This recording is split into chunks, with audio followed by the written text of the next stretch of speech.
এটা হচ্ছে আমাদের আসল ঠিকানা, এটা হচ্ছে আমাদের চিরস্থায়ী বসবাসের জায়গা। হজরত ওসমান রাদিয়াল্লাহু তাআলা আনহু যখন কবরস্থানের পাশ দিয়ে যেতেন, তিনি প্রচণ্ড পরিমাণে কান্না করতেন। কান্না করতে করতে তিনি অস্থির হয়ে যেতেন।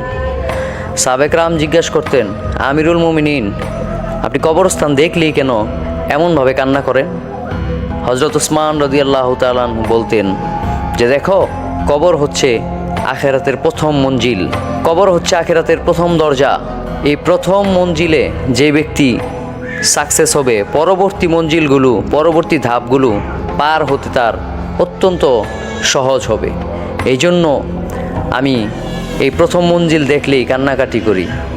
হায়, আমি যদি গাছ হতাম, আমি যদি পাখি হতাম, আমি যদি মাটি হয়ে যেতাম, তাহলে কতই না উত্তম হতো, আমার বিচার হতো না, মহান আল্লাহ পাকের সামনে কাঠগড়ায় আমাকে দাঁড়াতে হতো না।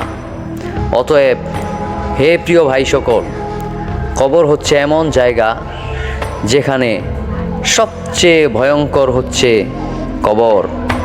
এই কবরে যাওয়ার আগেই এর প্রস্তুতি নেওয়া আমাদের একান্ত প্রয়োজন।